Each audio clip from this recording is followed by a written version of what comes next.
నమస్తే. బీఆర్కే భక్తి ప్రేక్షకులకు స్వాగతం. ఈ రోజు మనతో పాటు స్టూడియోలో ఉన్నారు ప్రముఖ ఆధ్యాత్మికవేత్త డాక్టర్ అనంతలక్ష్మి గారు. అమ్మని అడిగి మరికొన్న సందేహాలన్నీ కూడా నివృత్తి చేసుకుందాం. నమస్తే అమ్మ. నమస్తే అమ్మా. అమ్మ, శివరాత్రి వస్తుంది. అవునమ్మా. శివరాత్రి అనగా ప్రతి ఒక్కరికి కూడా పూజా నియమాలన్నీ కామన్‌గా ఉంటాయి. కానీ అందరికి వచ్చే ఒక డౌట్ ఏంటంటే ఆ రోజు పూజ గదిని కావచ్చు, పూజా సామాగ్రిని కావచ్చు, ఏ విధంగా శుభ్రపరచుకోవాలి? అంటే దానికంటూ సమయం ఉంటుందా? అనే ఒక అనుమానాలైతే చాలా మందికి వస్తూ ఉంటాయి. సో, వాటికి సంబంధించి అమ్మా, ఏదైనా ఒక పండగ గాని, ఒక పవిత్రమైనటువంటి రోజు గాని, ఒక వ్రతం చేసుకుందామని గాని, ఒక ప్రత్యేకమైన పూజ చేసుకుందామని గాని అనుకుంటే, ఆ రోజు శుభ్రం చేసుకోవడం అన్నది పెట్టుకోరమ్మా ఎవరును. హ్మ్. ముందే శుభ్రం చేసుకుంటారు. రేపు ఇంట్లో సత్యనారాయణ వ్రతం అంటే పొద్దున్న లేచి ఇల్లు కడుక్కోరు కదా, ముందు రోజు. అంతే కదా. అంతే. ఇప్పుడు వరలక్ష్మి వ్రతం అంటే ముందు రోజే అన్ని సిద్ధపెట్టుకుంటాం. అట్లాగే శివరాత్రికి కూడా ముందు రోజే సంసిద్ధం అవుతాం. అంటే చక్కగా ఇళ్ళన్నీ శుభ్రం చేసుకుని, దేవుడి గదిని శుభ్రం చేసుకుని, ప్రతిరోజు దేవతా విగ్రహాలని మనం కడగం. కొంతమంది చేస్తారు కానీ అన్నీ కడగరు. వాళ్ళు కూడా హ్మ్. కొన్ని విగ్రహాలని వేటికి అభిషేకం చేస్తారు, వాటినే కడుగుతారు తప్ప అన్ని విగ్రహాలని, అన్ని ఫోటోలని రోజు చేయడం అన్నది ఒకటో రెండో ఉంటే పర్వాలేదు కానీ ఎక్కువ ఉంటే చేయడం కష్టమే. అవునమ్మా. అట్లాంటిది ఈ శివరాత్రికి కూడా పూర్తిగా ముందుగానే అన్నీ శుభ్రం చేసుకుంటారు. ఇంకా గట్టిగా చెప్పాలంటే కొన్ని కొన్ని కొంతమంది ఇంట్లో ఉన్న బొంతలు దుప్పట్లతో సహా ఆ! కడుగుతారు, ఉతుకుతారు. హ్మ్. ఎందుకంటే నిత్యం వాళ్ళ ఇంట్లో సో ఒక రకమైనటువంటి దేవుడికి పూజ చేసేటప్పుడు పాటించాల్సిన శౌచం పాటించరు. అంటే బయటికి వెళ్ళి వచ్చినటువంటి బట్టలతోని పనులు చేయడం, బయటికి వెళ్ళి వచ్చిన వాటిని దూరంగా పెట్టకుండా ఉండడం, ఇట్లాంటివి జరిగాయి అనుకో.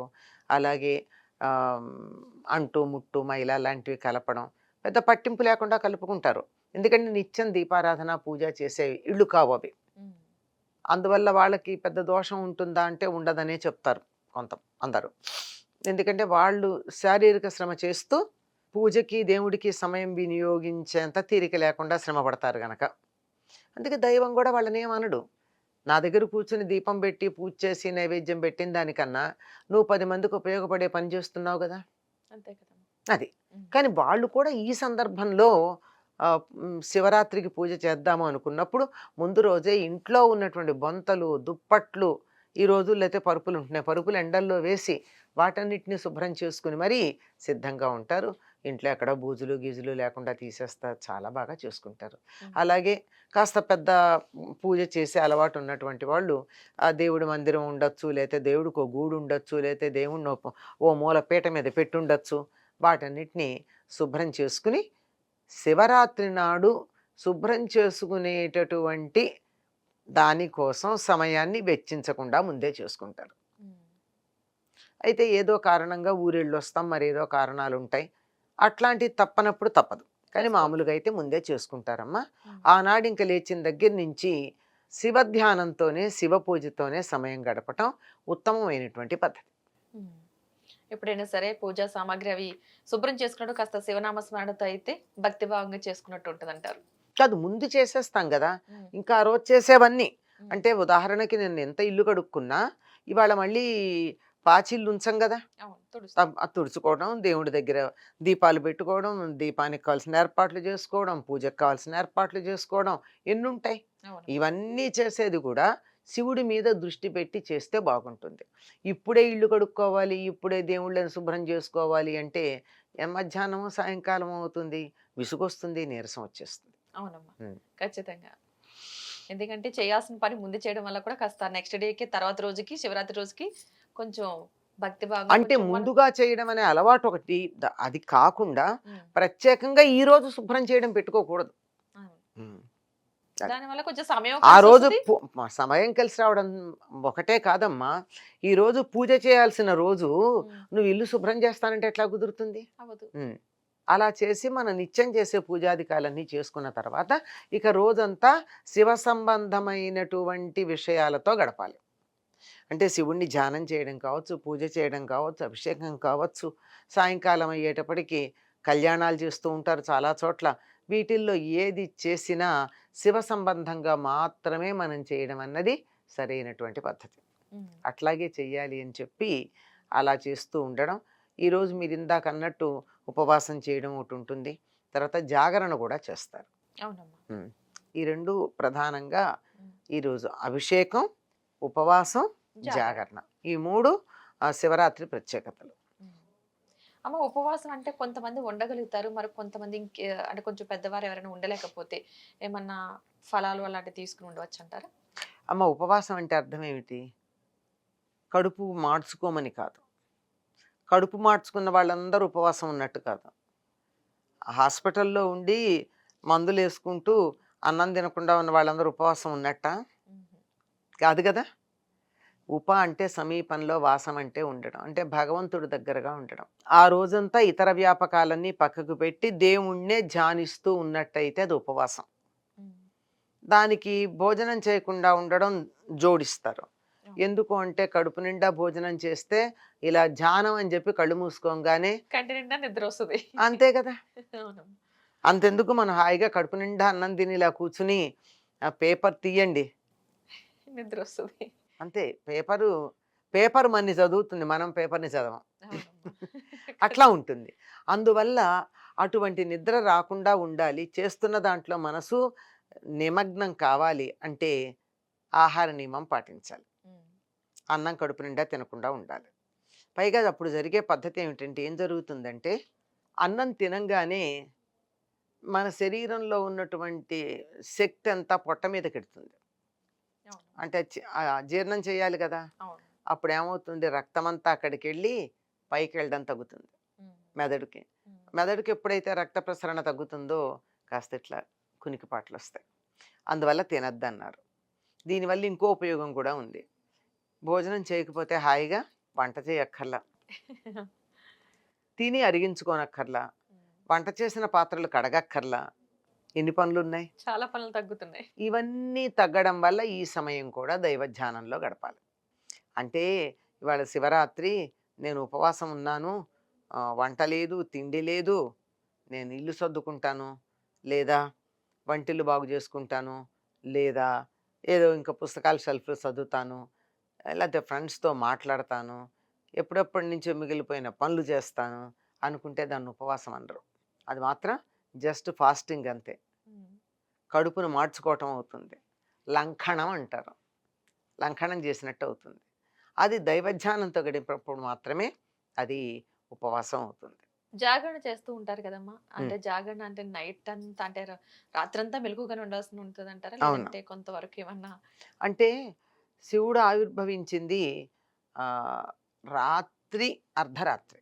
అర్ధరాత్రి అంటే మనకి ఏదో 12 గంటలను లెక్కేసుకుంటాం, ఉమ్. కానీ దానికి అటు ఇటుగా ఉంటుందమ్మా.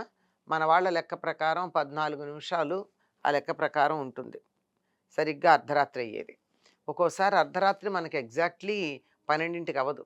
సూర్యాస్తమయం నుంచి సూర్యోదయం దాకా ఉండేటటువంటి కాలాన్ని 2 పెట్టి విభజిస్తే ఎంత వస్తుందో అది సరిగ్గా అర్ధరాత్రి. అట్లా ఎందుకు అవుతుంది? వేసవికాలం వేరుంటుంది, శీతాకాలం వేరుగా అవును. ఉంటాయి మనకి. కనుక మన వాళ్ళ లెక్కలు కొంచెం భిన్నంగా ఉంటాయి. ఏదేమైనా అర్ధరాత్రి అంటే అటు మర్నాటికి వెళ్ళలేదు, ఈనాటికి ఎండ్‌గా ఉంది. అట్లా ఉండేటటువంటిది. ఉమ్. ఆ సమయంలో లింగోద్భవం జరిగింది గనక ఆ సమయంలో ఆయనకి అభిషేకాలు చేస్తారు. ఆ సమయంలో అభిషేకాలు చేసేటటువంటి సమయానికి మనం నిద్రపోతూ ఉంటే ఏం బాగుంటుంది? కళ్ళు మూసుకుపోయి. నిద్రతో జోగుతూ ఉండకూడదు గదా. అందుకని ఉపవాసం చేయమన్నారు. ఉపవాసం చేసినప్పుడు మీకు నిద్ర రమ్మన్నా రాదు. ఉమ్. అప్పుడు జాగరణ చేయడం అవుతుంది. అంటే కనీసం సూర్యాస్తమయం నుంచి అర్ధరాత్రి దాకా మేలుకుని శివుణ్ణి అర్చించుకోవడం ఒక పద్ధతి. ఉమ్. ఇంకా అసలు ఏం చెప్తారంటే, జాగరణ చేయడం అంటే రాత్రంతా మేలుకుని ఉంటారు. మర్నాడు ఉదయం స్నానాదికాలు నిర్వర్తించుకుని నిత్యం చేసేటటువంటి పూజలు మొదలైనవన్నీ చేసుకుని వండిన పదార్థం దేవుడికి నైవేద్యం చేసి అప్పుడు ఉపవాస దీక్ష వదులుతారు. ఉమ్. కొంతమంది అయితే ఇంకొకళ్ళని భోజనానికి కూడా పిలుస్తారు.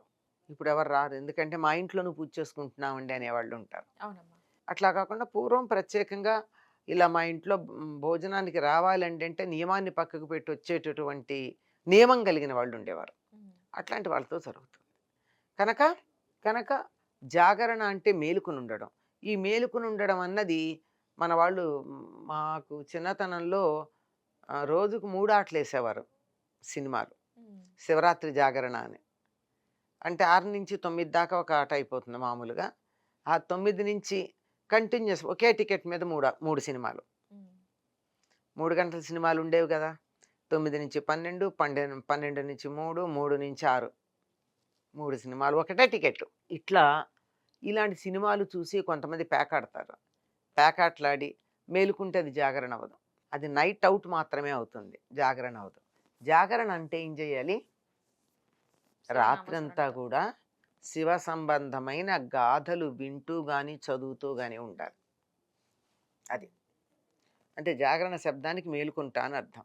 మేలుకొనడం అంటే ఏమిటి? నిద్రపోవట్లేదుగా, నేను మేలుకునే ఉన్నాగా, మళ్ళీ నన్ను మేలుకొల్పడం దేనికి అని అడుగుతారేమో. శివ చైతన్యమునందు మేలుకొని ఉండుట. మన మనస్సు శివపరమైన భావాలతో మేలుకొని ఉండాలి, కానీ ఊరికే తమోమయమైన నిద్ర నుండి మేలుకోవడం అని కాదర్థం. అంటే మనం అంటూ ఉంటాం, ఒరే నువ్వు మేలుకోవాలి అని. మేలుకో అంటే సమాజం మేలుకో, ఇట్లా స్లోగన్స్ వింటున్నావు కదా, అంటే అర్థం ఏమిటి? మేలుకో అంటే తెలివిగా ఉండమని అర్థం. అది అర్థం అన్నమాట. ఈ జాగరణ అంటే కూడా ఆ విధంగా తెలివిగా ఉండి జ్ఞానాన్ని పంచుకున్నట్టయితే అది మేలుకొనటం అవుతుంది, అది జాగరణ అవుతుంది. బలవంతంగా కూడా చాలా మంది జాగరణ పేరుతో వాళ్ళు ఇష్టపూర్వకంగా భక్తితో ఉన్నది అది జాగరణ కింద లెక్క వస్తుంది. కాకపోతే కొంతమంది బలవంతంగా ఏదో ఉండాలి, ఈ రోజు శివరాత్రి ఉండాలి కదా అని చెప్పేసి ఉంటూ ఉంటారు. సో అది అసలు జాగరణ లెక్కలోకి వస్తుంటారా? దానివల్ల అసలు భగవంతుడి పట్ల మన మనసు మేలుకుని లేకపోతే జాగరణ ఎట్లా అవుతుంది? దానివల్ల ఎలాంటి ఉపయోగం ఉండదు కదా. ఉపయోగం ఉండదమ్మా. దాన్ని భగవంతుడి గురించి నువ్వు ఆలోచించి నీ మేలుకుండడం నీ కోసం మాత్రమే అని చెప్పగలిగితే ఉంటుంది, లేకపోతే ఉండదు. ఏదే చేసినా సరే అది ఒక భక్తితో చేస్తే దేనికైనా ఉపయోగం అవుతుంది. ఏదో చెయ్యాలి ఈ రోజు. అసలు ప్రధానంగా ఉండాల్సింది ఏంటంటే మనం చేసే పూజా విధానాల్లో శ్రద్ధ ఉండాలి, త్రికరణ శుద్ధి ఉండాలి. యాంత్రికంగా చేయడం కాదు. ఏదో ఇలా తెస్తాం, ఏమిటంటావు అని ఇట్లా పోస్తూ ఉంటారు. శివుడి మీద అభిషేకం అవసరమా? ఎవరితోనో మాట్లాడుతూ ఆయన మీద నీళ్లు పోయాల్సిన అవసరం ఏముంది? లేదా టీవీ చూస్తూనో, ఎవరి మాటలో వింటూనో, సెల్ ఫోన్లో మాట్లాడుతూనో అవసరం లేదు. ఇది అందరూ చేసేది. జాగరణ అంతా చేయకపోయినా మామూలుగా చేసేది కూడా ఇంతే. కనుక ఈ విధంగా దృష్టి దాని మీద లేకుండా చేస్తే ఫలించదు. భక్తి శ్రద్ధలతో ఏదైనా చేసినా సరే ఒక దాని మీద ఒక లభిస్తుంది, శుద్ధితో చేస్తూ ఉంటే ఏదన్నా ఫలితం ఉంటుంది. అభిషేకం అంటున్నారు, అంటే అభిషేకం అంటే ఒక పాలతోని నీరుతోనే అసలు దేవేమితో వేటితో అభిషేకాలు చేస్తే మంచి ఫలితాలు ఉంటాయి? అసలు ఏం చేయొచ్చు? అభిషేకం అంటే బాగా నీళ్లు పోయడం అని అర్థం. బాగా నీళ్లు పోయడం అంటే భగవంతుడి మీద మనం అనుకున్న దానికన్నా అధికంగా నీళ్లు వేయడం. అలాంటిది మామూలుగా నీళ్లతోనే చేస్తారు. శివుడు అభిషేక ప్రియుడు, నీటితోనే చేస్తారు. కానీ ఆయనకి మామూలుగా పంచగవ్యాల్లో భాగమైనటువంటి వాటితో కూడా చేస్తారు. అంటే ఆవు పాలు, ఆవు పెరుగు, ఆవు నెయ్యి, ఆ తర్వాత కండ చక్కెర, ఫలోదకం, ఈ 5ంటిని పంచామృతాలు అంటారు.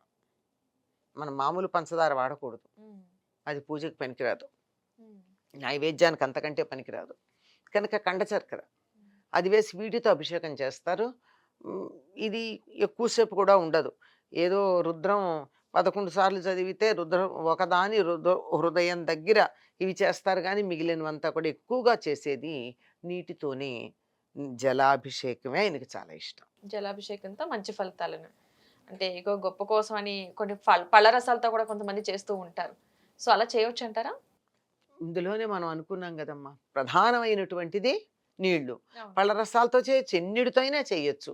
ఇంకా కొబ్బరి నీళ్లు, చెరుకు పానకం, ఇవి ద్రవ్యాలు ద్రవంగా ఉండేవి. ఆ తర్వాత తేనె, ఇవి ద్రవ పదార్థాలుగా ఉంటాయి, వీటితో కూడా చేయొచ్చు. ఇవి లేనంత మాత్రాన మనం మానేయక్కర్లా, శివుడు శాంతిస్తాడు. కానీ నీళ్లు ప్రధానం, నీళ్లు చాలా ప్రధానం. పంచామృతాలతో చేసి వదిలేస్తే చెమలు పట్టవమ్మా, పడతాయి. అంచేత నీళ్ళతో స్నానం చేస్తే గానీ పంచామృతాలతో చేయించినందువల్ల వచ్చేటటువంటి జిడ్డు మడ్డి అనేది ఓకేనా. మీ రోజు మీ విలువైన సమయాన్ని కేటాయించి మా స్టూడియోకి వచ్చి మహాశివరాత్రి పర్వదినం యొక్క ఆ రోజు చేయాల్సిన విశిష్టతలు కావచ్చు, పూజా విధానం కావచ్చు, అభిషేకాలు కావచ్చు, మంచి విషయాలు తెలియజేసినందుకు ధన్యవాదాలమ్మా.